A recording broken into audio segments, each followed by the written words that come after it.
Your grandfather had more testosterone than you do. Same age, same build, more testosterone. That's not a guess. When researchers went back through the data, a 60-year-old man, measured in 1989, had higher levels than a 60-year-old measured 6 years later, and the pattern held across every age group they looked at. Something is sliding, generation over generation, and nobody has fully explained why. Which is how we got here. Every man online is now convinced his testosterone is being stolen from him, by plastic, by seed oils, by something in the water.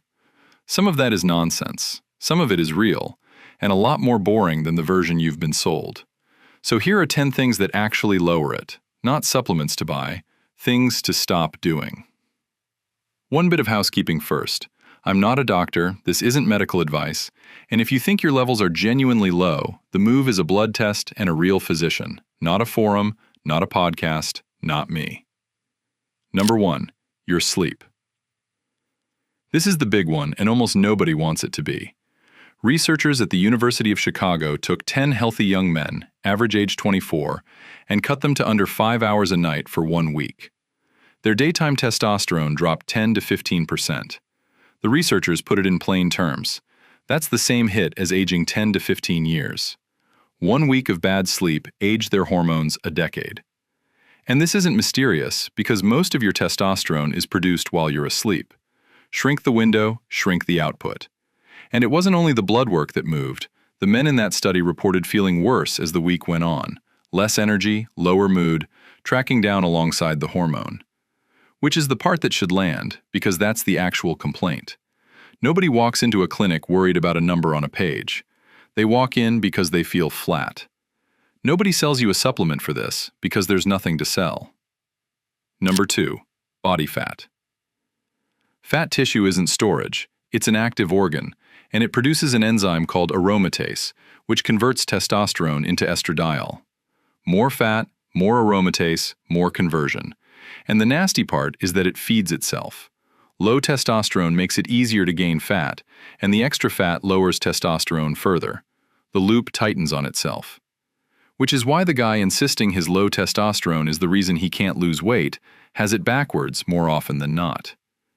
Endocrinologists call it male obesity-related secondary hypogonadism, which tells you how routine it is, common enough to have earned its own mouthful of a name. Losing the fat raises the number back, and it does it through several routes at once. Less aromatase, better insulin sensitivity, less inflammation. It's the least fun answer available, and it's the most reliable one on this list. Number 3, alcohol. This one's more interesting than the internet lets on. A small amount can actually nudge testosterone up slightly, which is not the take you were expecting from a video like this. The problem is volume. Push into heavy drinking and it reverses hard. Alcohol hits the testes directly, damaging the Leydig cells that manufacture testosterone, while driving up your stress hormone axis at the same time. For a 160-pound man, the point where it starts working against you sits somewhere around 5 or 6 drinks. So the honest version isn't alcohol kills your testosterone. It's that getting drunk does, and doing it every weekend does it properly. Worth saying out loud, every fix on this list is free, which means I've got nothing to sell you. No code, no protocol, no link in the description. Subscribe if you want more of that, because it's getting rare. Number 4, sleep apnea. Separate from bad sleep, and far more common than people think. If you stop breathing repeatedly through the night, your oxygen drops, your sleep architecture falls apart, and testosterone follows it down. The relationship scales with severity. The worse the apnea, the lower the number, measured right across the range. And plenty of men have it without knowing, because the main symptom is being tired, and everybody's tired. Here's the frustrating part. Treating the apnea doesn't reliably bring the testosterone back. Some studies show a rise. A meta-analysis of 7 of them found no change at all. So it's absolutely worth diagnosing, but don't expect the machine to fix your hormones. Number 5, chronic stress. Not a bad week, months of it. Testosterone and cortisol are built from the same raw material, a precursor called pregnenolone. So when your body is running the stress line hard, it's spending from a shared budget. On top of that, sustained cortisol suppresses the signal from your brain that tells the testes to produce it all. and there's evidence it damages the Leydig cells directly, the same cells alcohol goes after, getting hit from a second direction. Researchers tracking both hormones found cortisol spikes predicted testosterone drops half a day to 3 days later. The timing is that clean. And there's no supplement for this either. The job that's eating you, the relationship that isn't working, the money thing you're not dealing with, those are hormonal inputs, whether you'd like them to be or not. Number 6, undereating and overtraining. This is the one that catches the guys who think they're doing everything right. Very low calories, very low body fat, very high training volume.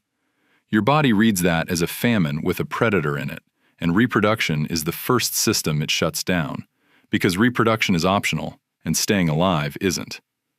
So the lean, disciplined 6 days a week guy can absolutely tank his own levels while looking like the picture of health. You see it in endurance athletes and in physique competitors deep into a prep. The leanest, most disciplined people in the room running on suppressed hormones. There's a floor of body fat you need and a ceiling of training stress you can absorb, and the internet mostly encourages you to break both at once and call it discipline. Number 7, opioids. This one's not lifestyle, it's medicine, and the numbers are genuinely startling. Across 15 studies covering more than 3,000 patients, up to 65% of men on long-term opioids had hypogonadism, clinically low testosterone. The formulation matters enormously. In one study, 74% of men on long-acting opioids were hypogonadal, against 34% on short-acting ones. Opioids suppress the hormones your brain uses to tell the testes to work, so production just stops getting the message. If you're on these long-term for pain, this is a real conversation to have with the person prescribing them, not a reason to stop taking them. Number 8, steroids. And this includes testosterone itself. Here's the irony that runs the whole industry. The single most effective way to end up with permanently low testosterone is to take testosterone. Put supraphysiologic androgens into your body, and your brain reads the signal, concludes production is handled, and switches off the machinery. Come off, and it has to restart. Typically, that takes 6 to 12 months, sometimes up to 24. And in a subset of men, particularly after repeated cycles, recovery is delayed or never fully arrives. There's a case control study of former users that found lowered testosterone and hypogonadal symptoms still present years after they'd stopped. Years. So the thing being sold as the cure for low testosterone is one of the leading causes of it, and the men worst affected are usually the ones who started because they were told their levels were low in the first place. Not a reason to panic if you're on prescribed therapy under supervision. A very good reason to think hard before starting anything you bought yourself. Number 9, phthalates. Now the plastics thing, and this needs handling honestly, because the internet has flattened it into nonsense. Phthalates are plasticizers, and the evidence for them is real. A systematic review found moderate to robust evidence linking several of them to reduced semen quality. And a 2025 study of occupationally exposed workers found measurable hits to testosterone and sexual function. That's genuine. But notice what it isn't. The strongest data is about sperm, not testosterone, and it's strongest at occupational exposure levels rather than the trace amounts in your water bottle. And BPA, the one everybody actually names?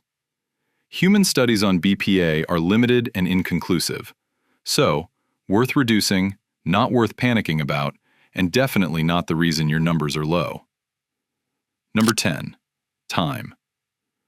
Testosterone declines with age at roughly 1% a year after 30. That's the figure everyone quotes, and it came out of the Massachusetts Male Aging Study, but it's shakier than it sounds. One validated model of the same question found no real decline after 40 at all. What increases is the variance.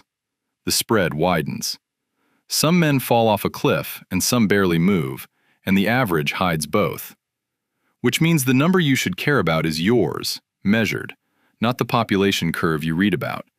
And if you're 26 and convinced your levels are collapsing, they're almost certainly fine, and you've almost certainly been sold something. So look at what's actually on this list: sleep, body fat, drinking, stress, training too hard and eating too little, the medications you're taking.